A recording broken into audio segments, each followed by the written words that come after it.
सबसे पहले उपासक गुरु चरणों का सेवन करे, अर्थात गुरु चरणों की शरणागति स्वीकार करके उनकी आज्ञा की समीपता स्वीकार करे। शरीर की समीपता उतनी खास बात नहीं है जितनी उनकी आज्ञा की समीपता। अगर आप शरीर के समीप हैं, आज्ञा का उल्लंघन करते हैं, हृदय में ना ज्ञान प्रकट होगा, ना भक्ति, ना वैराग्य। और गुरु की आज्ञा पर रह रहे हैं तो आप चाहे जितनी दूर रह रहे हैं, आप गुरु के बिल्कुल समीप रह रहे हैं। आपको अनुभव कराएंगे गुरुदेव कि जागृत में, स्वप्न में, सुषुप्त में आप अपने गुरुदेव के साथ ही हैं। प्रथम ही सेवो गुरु के चरण। तो गुरुदेव भगवान क्या कृपा किए, भागवत धर्म, प्रेम धर्म का उपदेश किया।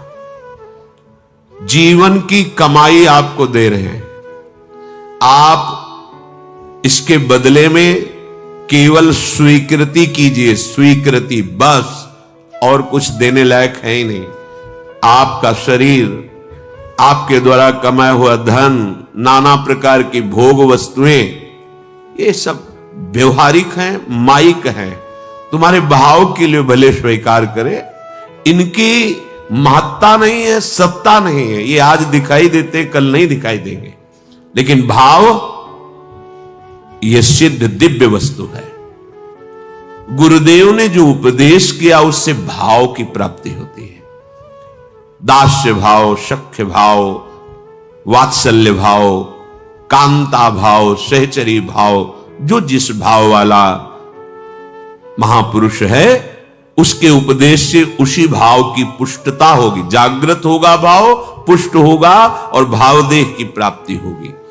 तो जो गुरुदेव ने आपको धर्म उपदेश किया है उसमें अनन्य हो जाना चाहिए, मिलावट नहीं होनी चाहिए। गुरुदेव के वचनों में क्यों में विचार करने की गुंजाइश नहीं होती। बस वचनम करिष्ये तव में, जो बोले वही स्वीकार। गुरुदेव ने जो कहा, बिना विचार करी शुभ जानी, महामंगल होगा, विचार की जरूरत नहीं। जिन या धर्म कहो सब करन। कैसे उपासक अपने उपास्य देव को रिझाए, वो गुरुदेव के वचनों से। गुरुदेव भगवान ने जो धर्म प्रकट किया, उपासना पद्धति प्रकट की, वो बढ़ेगी, स्थायी भाव को प्राप्त होगी जब निरंतर उनके उपदिष्ट नाम मंत्र का जप होगा। सेवक जी महाराज कह रहे, नाम प्रताप बताइयो, जिन गुरुदेव ने नाम की महिमा बताई। अगर आप गुरु उपदिष्ट धर्म में स्थित होना चाहते हैं तो गुरु प्रदत्त नाम और मंत्र का रटन कीजिए। प्रगट धर्म जैसे जानिए, श्री हरिवंश नाम जाहिए, नाम सिद्धि पहचानिए। अगर नाम नहीं चल रहा है तो अभी आप धर्म में, जो उपास्य की प्रसन्नता के लिए, उस धर्म में आप नहीं हैं। नाम मंत्र गुरुदेव भगवान जो दे रहे हैं, उससे उपास्य का जो चरम सीमा का सुख है वो धर्म प्रकाशित हो जाएगा, जिसे प्रेम धर्म कहते हैं। जो हरिवंश नाम अनुसर हो, यदि आप गुरुदेव प्रदत्त नाम, हा हरि रा राधा वा वृंदावन सा सहचरी, हरिवंश नाम का स्वरूप यह है। जो शरणागत मंत्र है, निज मंत्र है, राधा नाम है, ये सब हरिवंश नाम के अंतर्गत ही है। आप राधा राधा जप रहे, आप श्री राधा वल्लभ श्री हरिवंश जप रहे, आप शरणागत मंत्र जप रहे, आप निज मंत्र जप रहे, आप हरिवंश नाम जप रहे। वृंदावन में विराजमान सहचरियों के मध्य में प्राणाराध्य युगल चंद श्री श्यामा श्याम, यही हरिवंश नाम का स्वरूप है। जो हरिवंश नाम अनुसर हो, निष्दिन गुरु को सेवन करो, रात दिन गुरु की सेवा में रहो। अब गुरु की सेवा का प्रश्न जब आएगा तो होगा कि हमको तो छूने ही नहीं देते, सेवा की बात क्या। शरीर का छूना न छूना ये कोई खास बात नहीं है। हमारे हृदय को छो।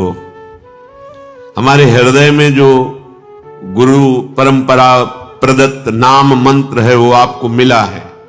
ये हमारे गुरुदेव की, हमारे आचार्य की, हमारे आराध्य देव की ये जीवन है।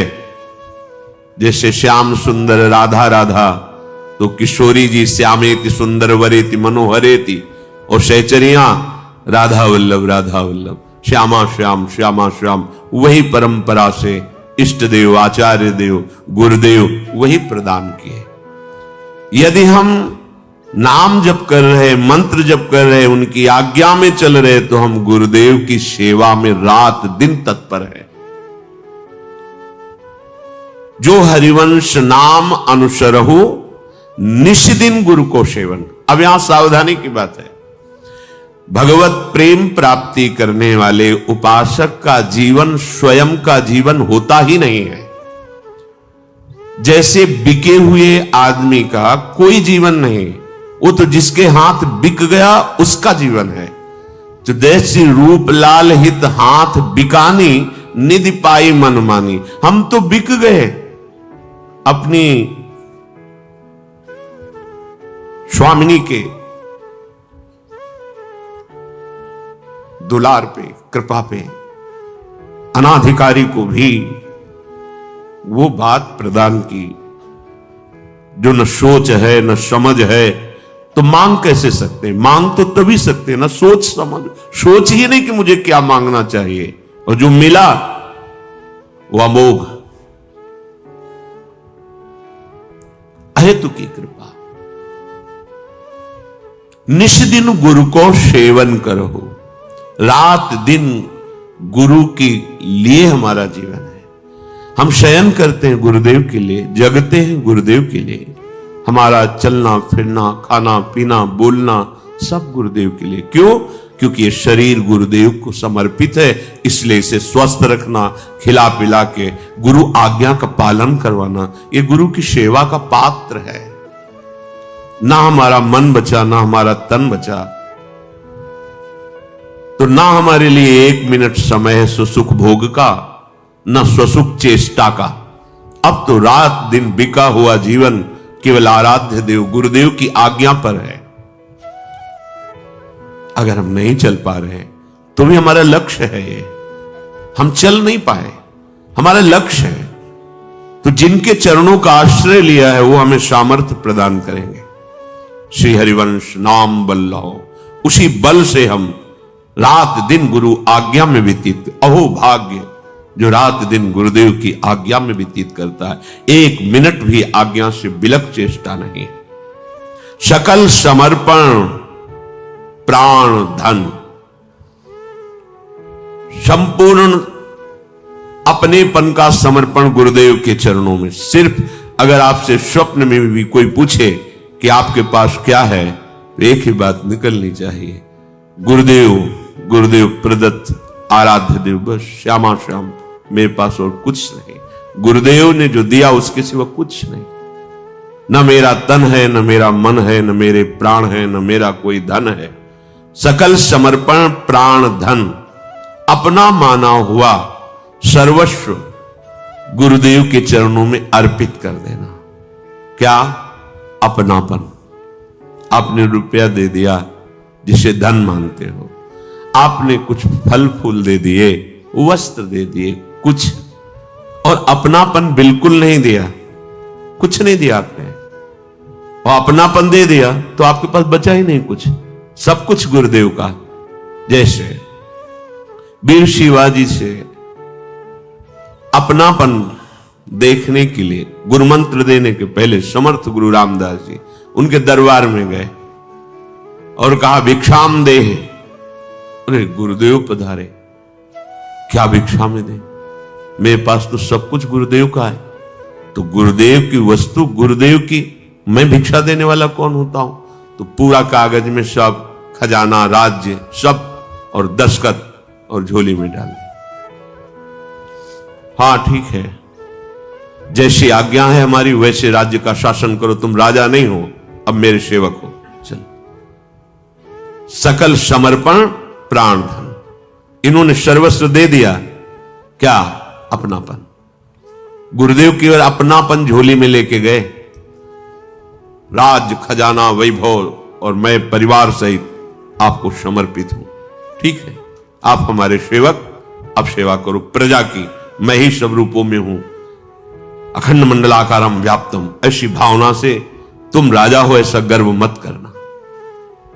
यहां सकल समर्पण प्राण धन का तात्पर्य है एक एक श्वास रूपी धन गुरुदेव की आज्ञा में जाए।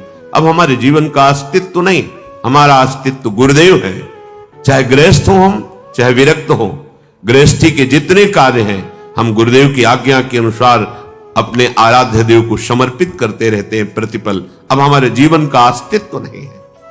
सकल समर्पण प्राण धन। तुम सेवक हो, सेवा की जिन वस्तुओं की तुम्हें आवश्यकता है गुरु संपादन सेवा के लिए, वो सब सेव्य की ही वस्तु है। आपका केवल अपनापन गुरुदेव के चरणों में हो। देखने को प्रायः मिलेगा अपनापन शरीर में, शरीर के रिश्ते नातों में, मन में अपनापन, गुरुदेव में नहीं। गुरुदेव मन के अनुकूल चले, तन के अनुकूल चले तो गुरुदेव मेरे, नहीं चले तो पहचानते भी नहीं।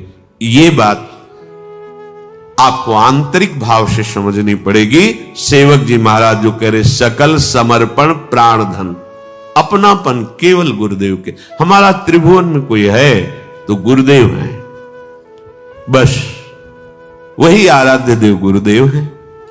वही गुरुदेव जब कृपा करेंगे तो पांच भौतिक पर्दा हट जाएगा और सामने देखोगे कि प्रियालाल ही अभी तक हमारे साथ पर्दा करके खेल रहे थे गुरुदेव के रूप में, और कोई नहीं। प्रियालाल ही गुरुदेव है, गुरुदेव ही प्रियालाल है। गुरु सेवा तज करहि जे बानी, यह है अधर्म यह है सब हानि। सेवक जी महाराज कह रहे गुरुदेव की सेवा का त्याग करके खूब बनाकर साधना करे तो सेवक जी कह रहे मैं कह रहा हूं कि अधर्म हो रहा है, अर्थात उसका मायामल नष्ट नहीं होगा, वो अज्ञान समुद्र से पार नहीं हो पाएगा। और हानि, जो पवित्र बुद्धि शरणागत होकर अहंकार का नाश करके भगवत प्रेम प्राप्त करने की बनी थी, वो भी नष्ट हो जाएगी।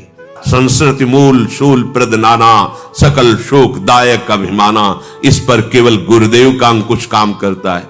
जैसे मत वाले उन्मत्त हाथी पर महावत अंकुश के द्वारा उसे वश में कर लेता है, ऐसे गुरुदेव अपनी कृपा, अपने वचन, अपने दुलार, अपने शासन रूपी अंकुश से इस अहंकार को मिटा देते हैं, वो वश में कर लेते हैं। इसलिए गुरु सेवा तज करहि जे बानी, यह है अधर्म, स्पष्ट शब्दों में यह है सब हानि। यही तुम्हारे लिए अधर्म हो जाएगा और यही तुम्हारी सब हानि कर देगा, देख लेना आगे चलकर। कान न रसिकन मेरा, भगवत प्रेमी महात्माओं की सभा में कभी तुम्हारा आदर नहीं हो सकता। गुरु गोविंद न भेद कराई, कभी गुरुदेव में और गोविंद आराध्य देव में भेद नहीं मानना चाहिए। कबीरा हरि के रूठते गुरु की शरण जाए, कहे कबीर गुरु रूठते हरि नहीं होय सहाय। अगर किशोरी जी का बल तुम आश्रय का दिखा करो, गुरुदेव की अवहेलना करो, तो वही तो गुरुदेव है, बात बनेगी ही नहीं। यह है अधर्म, यह है सब हानि। गुरु गोविंद न भेद कराए, गुरुदेव और गोविंद अभेद हैं, अर्थात गोविंद ही गुरुदेव बने हुए हैं। गोविंद थे, हैं, रहेंगे, पर काम नहीं बना। जब गुरुदेव रूप में आए तब काम बना।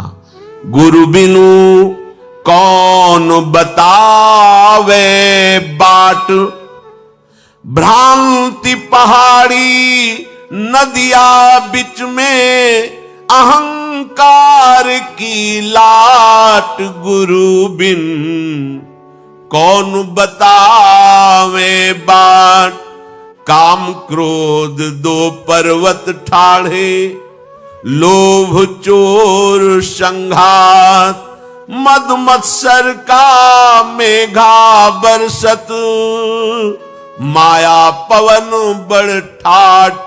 गुरु बिन कौन बतावे बाट। कहत कबीर सुनो भाई साधो, क्यों तरना ये घाट। गुरु बिनु कौन बतावे बाट। गुरुदेव के बिना अध्यात्म मार्ग प्रकाशित ही नहीं होता। कैसे प्रकाशित हो अध्यात्म मार्ग? जहां भ्रांति की पहाड़ी है उसी में घूमते रहो, भूल भुलैया में। भ्रांति जननी जनक बंधु सुत दारा, तन धन धाम सुहृद परिवारा, काम क्रोध लोभ मोह मद मत्सर, ऐसी भ्रांति। इस भ्रांति भूल भुलैया से सही मार्ग कौन है ये हम कैसे जान पाएंगे? गुरु बिनु कौन बताएगा हमें ये रास्ता है, ये भूल भुलैया वाला है। इधर खस के तो घूमते रहो पूरा जन्म, लेकिन मार्ग नहीं मिल पाएगा। मंजिल की तो बात जाने दो, मार्ग ही नहीं मिल पाएगा। अहंकार की बड़ी बड़ी ऐसे लाट रखी हुई है मार्ग में। जब गुरु अहंकार हटाता है तो वो मार्ग प्रकाशित होता है।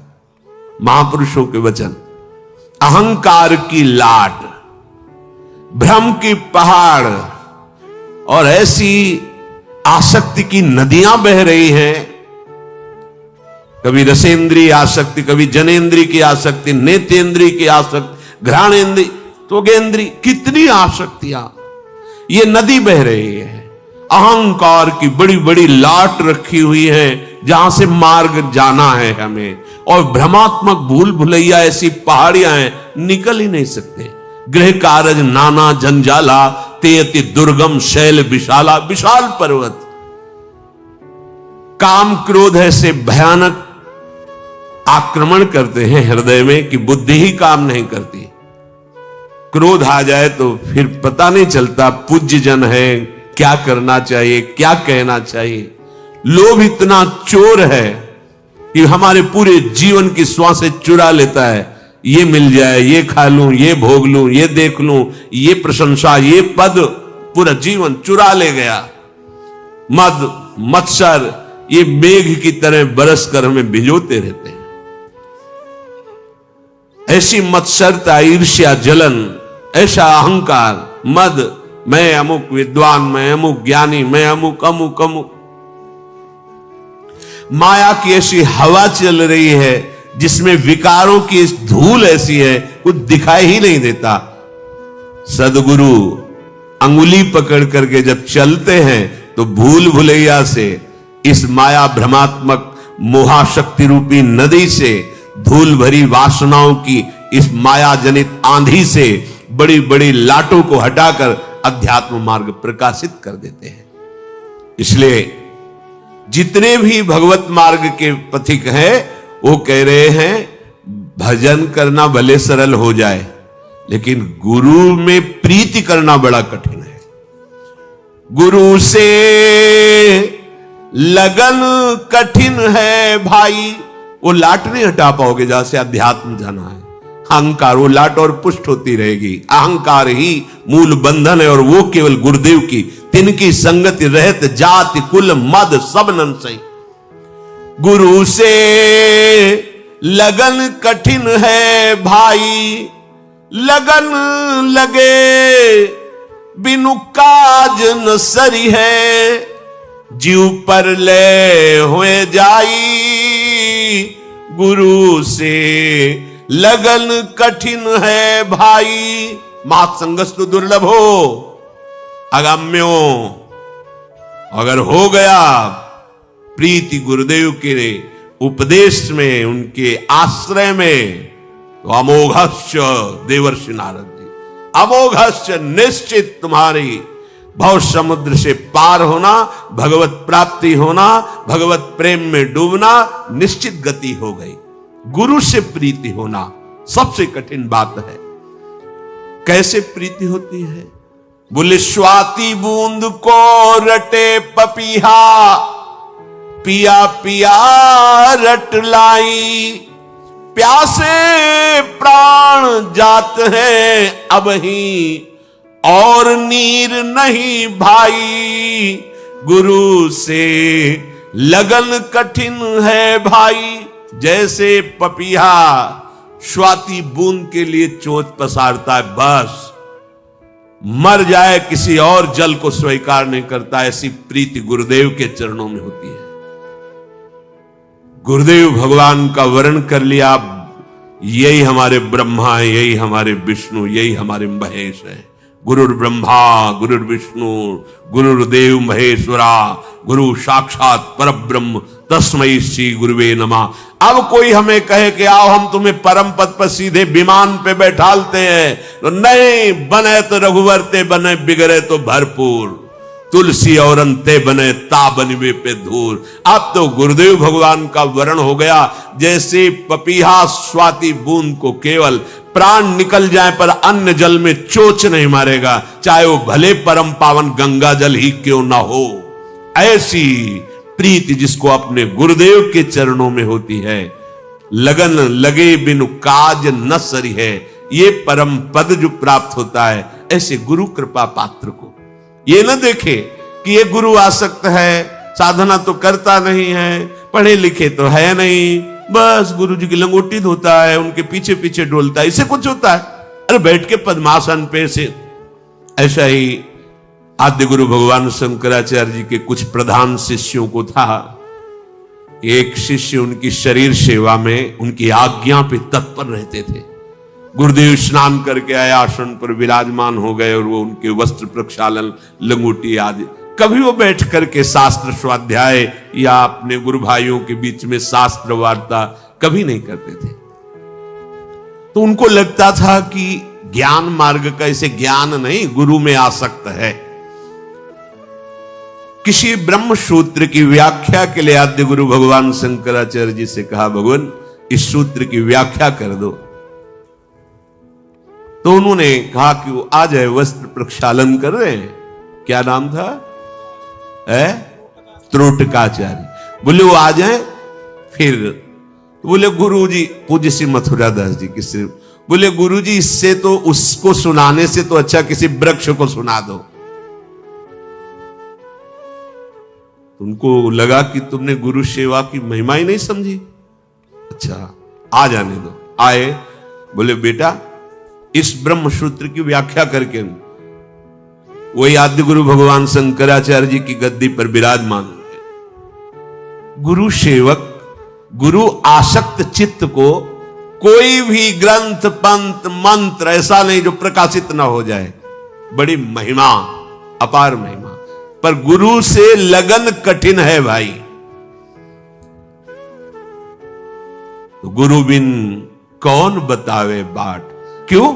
अहंकार, अन्य आश्रय, ये परमार्थ का विरोधी भाव कभी परमार्थ पे चलना ही नहीं देगा। कपड़े पहनने से परमार्थ थोड़ी हो जाता है, वेश से परमार्थ नहीं होता, उद्देश्य से होता। अगर उद्देश्य और वेश दोनों तो जगत बंधन ही है। अगर वेश है उद्देश्य नहीं है तो कुछ बात नहीं बनी। उद्देश्य है वेश नहीं तो भगवत प्राप्ति निश्चित है। कुछ ऐसे जन होते हैं जो गुरुदेव के पास भगवत कृपा से पहुंचते हैं, पर वो गुरुदेव की वस्तु नहीं प्राप्त करना चाहते। एक क्षण भी हमारा व्यर्थ न जाए, निरंतर श्यामा श्याम के चिंतन में जाए। गुरु शिष्य का यही संबंध का फल है। यदि आपने गुरु बना लिया, उनकी आज्ञा में नहीं, मनमानी आचरण, तो फिर तुम्हारा कोई पाप प्रबल हो गया जो तुम्हें लक्ष्मण रेखा से बाहर ले गया।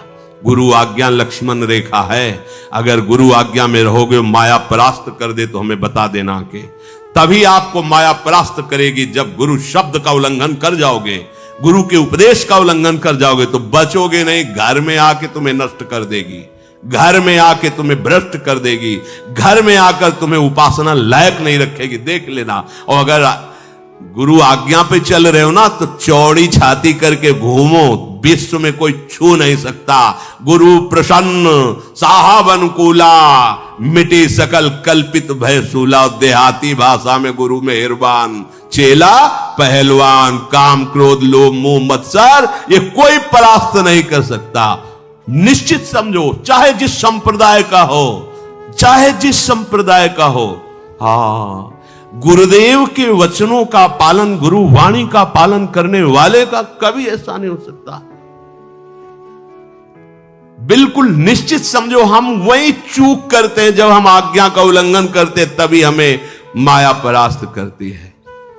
नहीं तो वो अपने सिख भाईजन बोलते हैं, वाहे गुरु का खालसा वाहे गुरु की फतेह। अगर हृदय में अपने गुरुदेव भगवान की ही सारी वाणी, गुरुदेव भगवान की आज्ञा का पालन, तो फतेह। त्रिभुवन में कोई ऐसा नहीं कि तुम्हें परास्त कर सके। बस गुरुवाणी, गुरु के उपदिष्ट वचनों। आज तक जहां कभी किसी की उच्च कोटि की भूमिका हुई है, ज्ञान की या भक्ति की या योग की, वो गुरुदेव का कृपा पात्र होगा। इतिहास साक्षी है।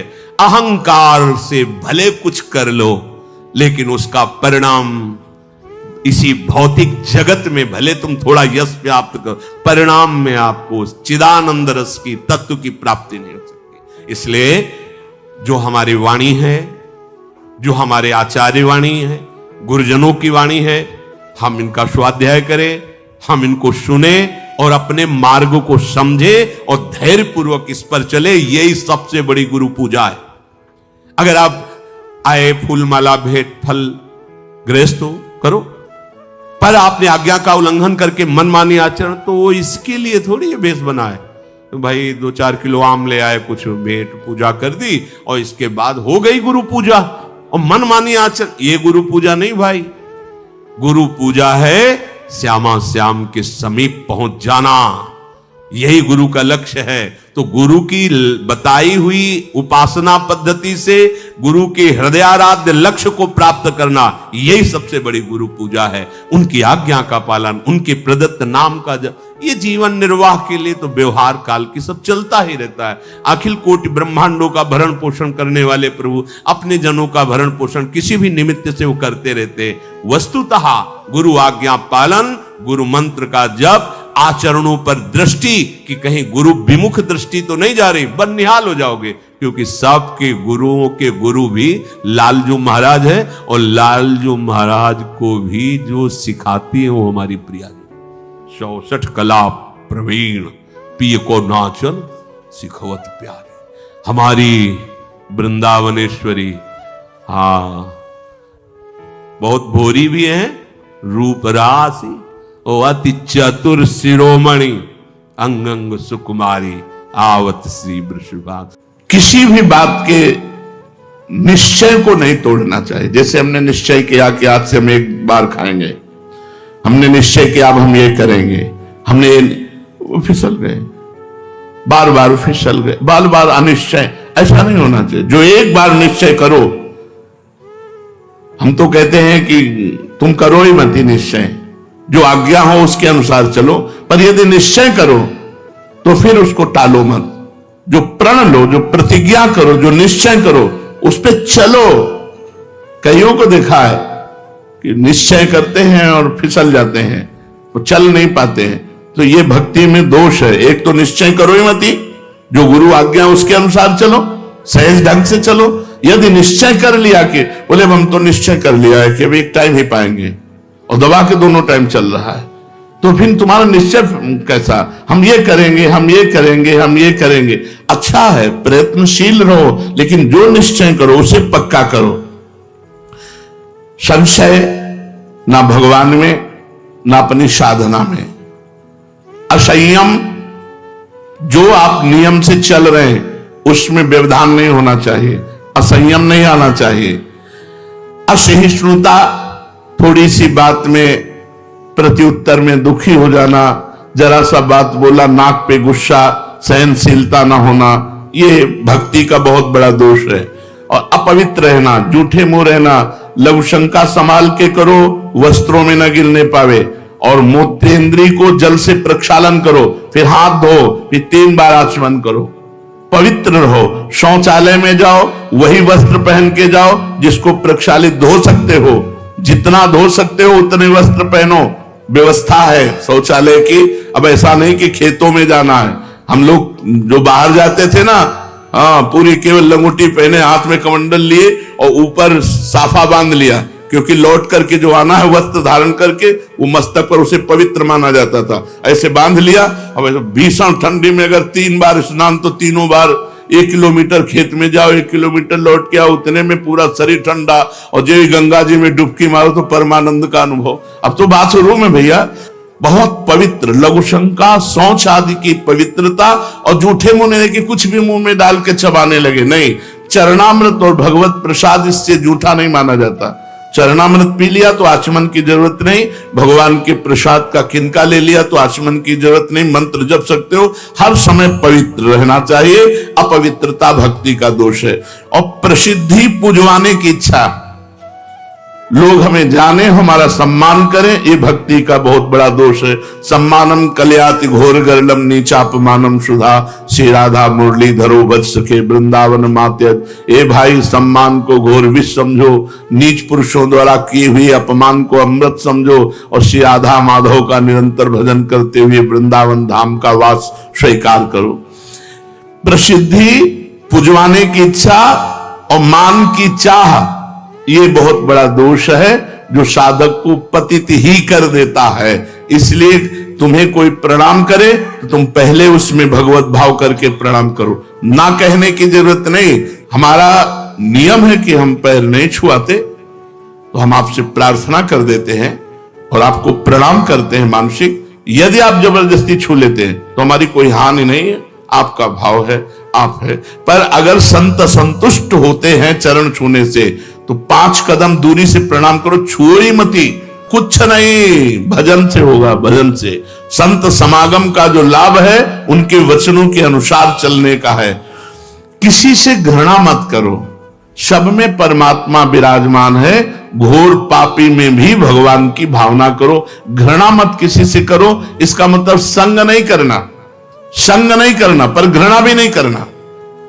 कोई रोगी देख करके या कोई भोगी देख करके घृणा नहीं करना। घृणा शब्द साधु के हृदय में नहीं होती, भक्त के हृदय में नहीं होती। ये क्रूरा अपिपापिनो न च सताम संभाष्य दृश्यास्ते सर्वान वस्तुतया निरीक्ष। सब में अपने प्रभु को देखो, किसी से घृणा मत करो, द्वेष किसी से मत करो। निर्दयता हृदय में नहीं होनी चाहिए, दुराग्रह नहीं होनी चाहिए, मैं ऐसा करूंगा ही नहीं। जैसी भगवान की इच्छा, जोई जोई प्यारो करे सोई मोहि भावे। चंचलता नहीं होनी चाहिए। चल रहे हैं तो इधर उधर बैठे हैं तो दांत में कपड़ा चबा रहे हैं या तिनका चबा रहे हैं या बात कर रहे हैं, मतलब रास्ते में चल रहे हैं, हंसी मजाक नहीं, गंभीरता होनी चाहिए। साधक में जहां बैठा है शांत बैठा है, भगवत चिंतन पर चल रहा है, गंभीर, चलते हुए बातचीत नहीं। बातचीत करना, खड़े हो गए, बातचीत की, हंसी मजाक नहीं। नारायण हरि भजन में 5 सुहाग, विषय भोग निद्रा हंसी जगत प्रीति बहुबात।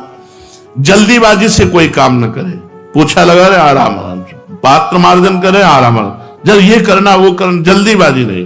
भगवान नाम चिंतन करते हुए सेवा, पर दोष दर्शन नहीं। बहुत बड़ी हानि होती है जो दूसरों के दोष का दर्शन करते हैं, दूसरों के दोष का वर्णन करते हैं, दूसरों के दोषों का श्रवण करते हैं, बहुत हानि होती है। पर निंदा के कहते आवत नहीं कछु हाथ, मूर्ख पर्वत पाप को ले चल अपने साथ। जिसका तुम दोष दर्शन कर रहे हो, दोष तुम में जागृत है, तभी दोष दिखाई दे रहा है और तुम्हारी दुर्गति का कारण बनेगा। यदि दूसरों के दोष दर्शन करोगे, दूसरों के दोष की निंदा करोगे, दूसरों के दोष की निंदा सुनोगे, तीनों बाधक है। पर दोष दर्शन, पर दोष कथन, पर दोष श्रवण। बाहरी वेशभूषा बनावटी, गुरु प्रदत्त वेशभूषा होनी चाहिए, बनावटी नहीं। सखी भाव अंदर का, सखी भाव पाउडर लगा के नहीं होता, सखी भाव रज लगा के होता है। शरीर में रज लगी, बाहर से फटे पुराने कपड़े पहले, अंदर से सहचरी दिव्य चिदानंद भाव। ये पार्थिव इसमें पाउडर लगा करके तुम सखी बन जाओगे, इससे भगवान मोहित हो जाएंगे तुमसे। अरे भगवान मोहित होते हैं भजन से। जितना भजन करोगे, जितना चिंतन करोगे, जितना पवित्र रहोगे, बाहरी वेशभूषा सावधान साधारण होनी चाहिए। अब जैसे मानो ये श्री जी की मेहंदी है, तो जरा से लिया माथे पे लगा लिया, थोड़ी है कि पूरे हाथ और मार सब ये श्री जी का महावर है, माथे में जरस लगा। बहुत सावधानी से, किसी भी तरह का कोई श्रृंगार बनावटी एवं सहचरी भाव से कहीं हमारी वाणी जी में नहीं लिखा, और इसको निषेध किया गया है कि आप बाहरी बनावटी नहीं, पुरुष शरीर और स्त्री शरीर दोनों का राग त्याग करने वाला सहचरी भाव को प्राप्त होता है, गोपी भाव को प्राप्त होता है। ये नौटंकी है, ध्यान रखो। हम इसलिए खुल के कह रहे हैं कि नौटंकी मत करो, नाटक मत करो, बनावटी मत करो। इससे भगवान नहीं मिलते हैं, भगवान मिलते निरंतर भजन करने से। निरंतर वो भगवान को साक्षी करके कह सकता है। हमारी अगर बात उपहास लग रही हो तो जो साधक ऐसा करता है वो भ्रष्ट आचरण वाला है।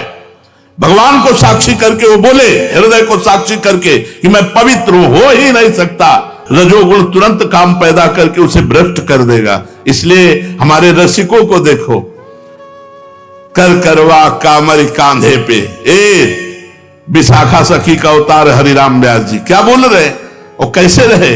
कर करवा कामरी कांधे पे, कुंजन माही बसेरो, ऐसो कब करी हो मन, फटे पुराने चिथड़े लपेटे हैं और अनुराग रंग में रंगे हुए अपने भाव देश से प्रिया प्रीतम की सेवा में अंदर की भावना को, पवित्र को। इसलिए वेशभूषा बनावटी नहीं होनी चाहिए और अपने पक्ष में विवाद नहीं करना चाहिए। भक्त में वाद विवाद नहीं है।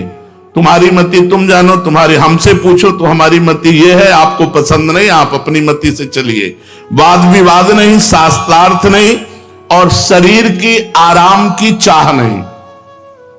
यदि भगवत प्राप्ति करनी है तो रात दिन प्रयत्नशील रहो। 4-5 घंटे अगर सोने को मिल जाए तो बहुत है। हर समय भजन सेवा इसी में लगे रहो, वाणी पाठ नाम चिंतन, समय को बर्बाद मत करो। शरीर को आराम, विलासिता, उतने पानी खर्चा करो, उतने बिजली खर्चा करो, उतने सामान खर्चा करो, उतने भोजन लो जितने से काम चल जाए। ये नहीं कि फेंकना पड़े और विलासिता, आप बाथरूम में हो, कूलर और बिजली चल रही, प्रकृति का उतना ही प्रयोग करो। हम एक बूंद पानी इस तरह नहीं जाने देते, मग्घा में उतने लेंगे जितना जरूरत है, बस ऐसे, क्योंकि वो दूसरे के काम में आएगा। प्रकृति की वस्तु है तो विलासिता ना करें, वस्तु को बर्बाद न करें, जितनी आवश्यकता है उतना ही प्रयोग करें। आप सोहनी लगा रहे हैं श्री जी के लिए, आप पोछा लगा रहे हैं श्री जी के लिए, आप चवर डुला रहे हैं श्री जी के लिए, रसोई अमनिया कर रहे हैं श्री जी के लिए। आप जितनी भी किसानी, व्यापार, नौकरी, सबको भगवत सेवा बना लीजिए तो आप देखिए आपका हृदय पवित्र होने लगेगा और पवित्र हृदय में भगवत स्मृति जागृत होती है। ये कायर होते हैं कि मैं एकांत में पड़ा रहूंगा, मेरे से तो कोई सेवा होनी नहीं, क्योंकि सेवा करते समय भजन छूट जाता है।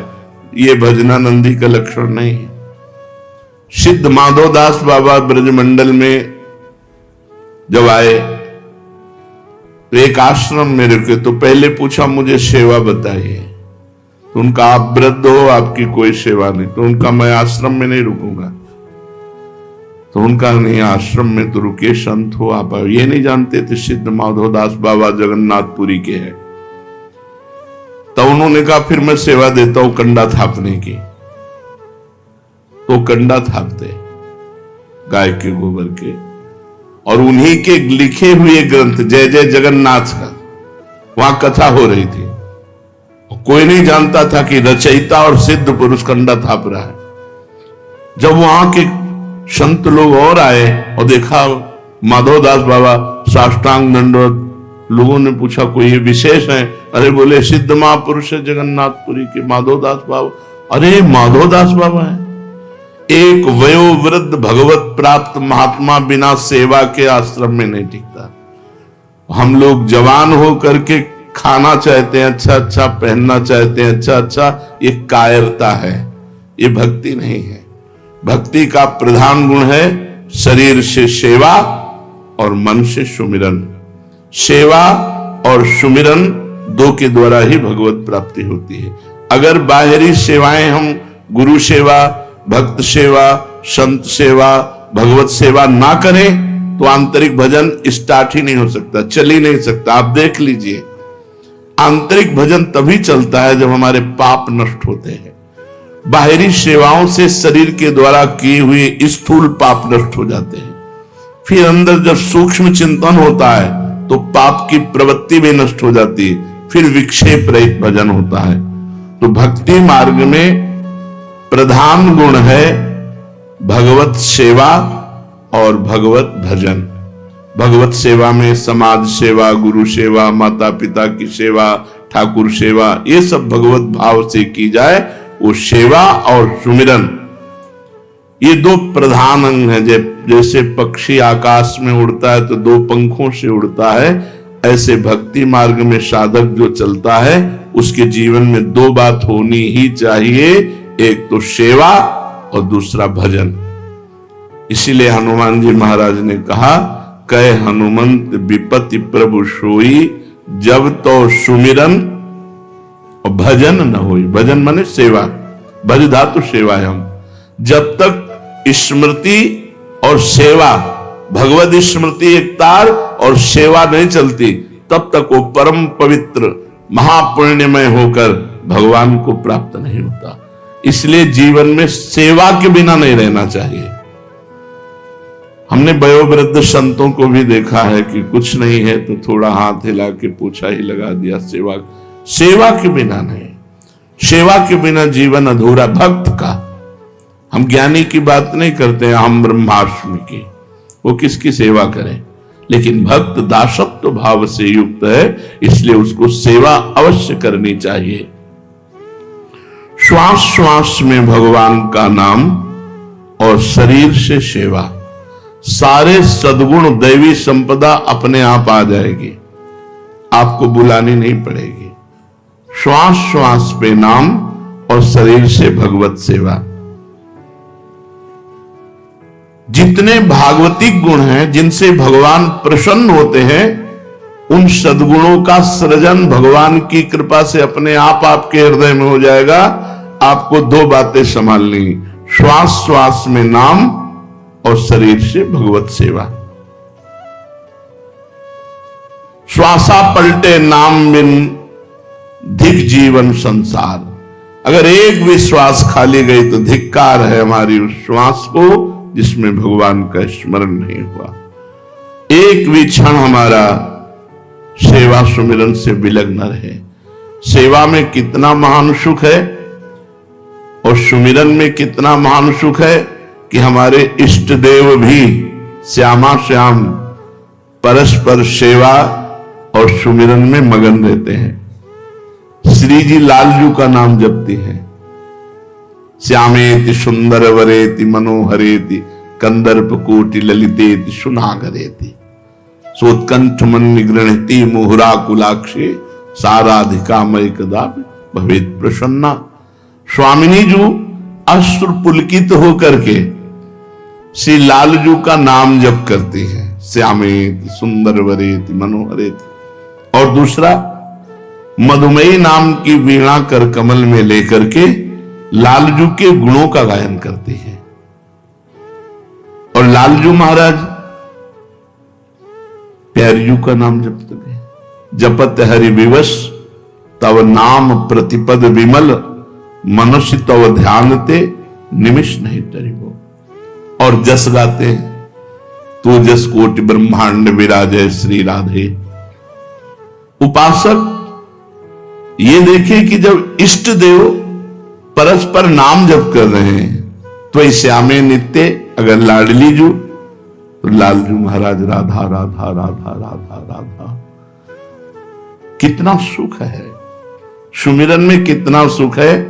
ये वही साधक जानता है जो प्रपंच से ऊपर उठ चुका है, जो प्रपंच में इधर उधर खाना पीना मनमानी आचरण, वो विषयी पुरुष है।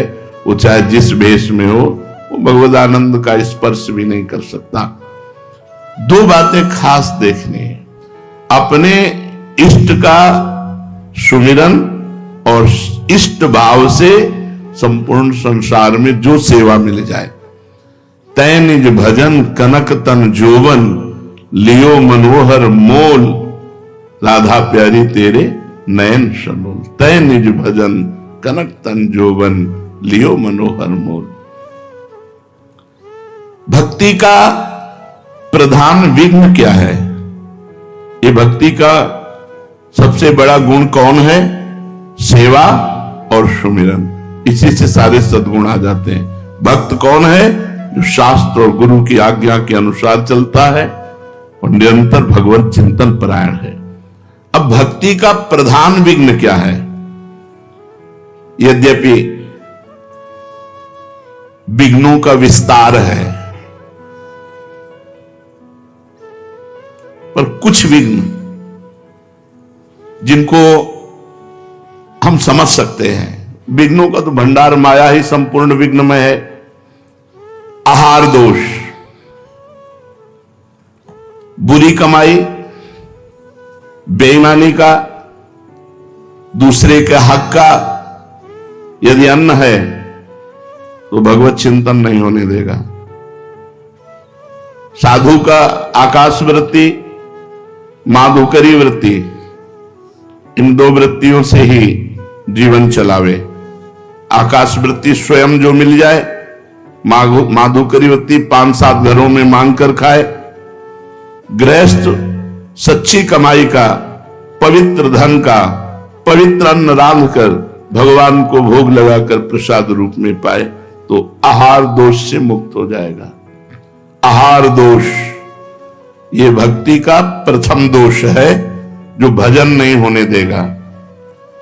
प्याज लहसुन, जिस रसोई में मांस रांधा गया हो उस रसोई का बना हुआ अन्न, अगर एक बार पात्रों में मांस रांध दिया गया है और उसी में खीर पूड़ी रोटी दाल बना के आपको दी जाए तो जो मांस खाने से बुद्धि अपवित्र होगी वही उस पात्र के रांधे हुए अन्न के खाने से बुद्धि अपवित्र हो जाएगी। इसलिए आहार पर विशुद्ध भाव हमारा रहे। हम ऐसा आहार तैयार करें जो भगवान को भोग लगा सके और प्रभु को भोग लगाने के बाद उसे पावे। दूसरा, शरीर का अस्वस्थ रहना। यदि हम व्यायाम नहीं करेंगे, कुछ देर आसनों पर नहीं बैठेंगे, प्राणवायु शुद्ध नहीं रखेंगे तो अन्न खा रहे हैं, हमारा शरीर दोषयुक्त हो जाएगा। गैस, ब्लड प्रेशर, शुगर, ये साधारण सी बीमारियां असाधारण रूप धारण कर लेंगी। आपसे सच्ची कहते हैं, यदि आप 1 घंटे पद्मासन और सिद्धासन में बैठने का अभ्यास करें और 20 मिनट प्राणायाम करें, कोई रोग नहीं होगा। ब्लड प्रेशर, शुगर, कुछ नहीं। ब्रह्मचर्य ठीक है, आसनों का थोड़ा अभ्यास है, क्योंकि आप लोग कोई गृहस्थ थोड़ी हो। जो गृहस्थ हैं वो भी 30 मिनट 40 मिनट का तो अभ्यास कर ही सकते हैं। वो केवल अपनी पत्नी से संतानोत्पत्ति के लिए सहवास करें, वो ब्रह्मचारी ही माने जाते हैं। जो एक पत्नी व्रत केवल संतानोत्पत्ति के लिए सहवास करता है। आसनों पर बैठने से संपूर्ण शरीर में जो रोग रोकने की क्षमता वो बढ़ती है। जैसे आप पद्मासन, हर नस नाड़ी आपकी एक्टिव हो जाएगी। हमारे कई ऐसे स्थान हैं जो एक्टिव नहीं हो पाते और हम अस्वस्थ हो जाते हैं। प्राणवायु के संशोधन के द्वारा मन एकाग्र, ब्रह्मचर्य पुष्ट, प्राणवायु सूक्ष्म, अखंड भगवत चिंतन। जवान शरीरों में 1 घंटा व्यायाम होना चाहिए। नाम जप करते हुए दंड बैठक, 2-3 किलोमीटर दौड़ना, चलना फिरना, जो भी व्यायाम, आसन, प्राणायाम, ये साधु के जीवन। हमारे गुरु जी रसिक शिरोमणि हैं, तीनों बातें होती हैं। आप देखते हो, भ्रमण करने जाते हैं, हमने देखा है एकांत में व्यायाम और प्राणायाम करते हुए। प्राणायाम, व्यायाम, क्योंकि शरीर स्वस्थ तो भगवत उत्साह बना रहता है।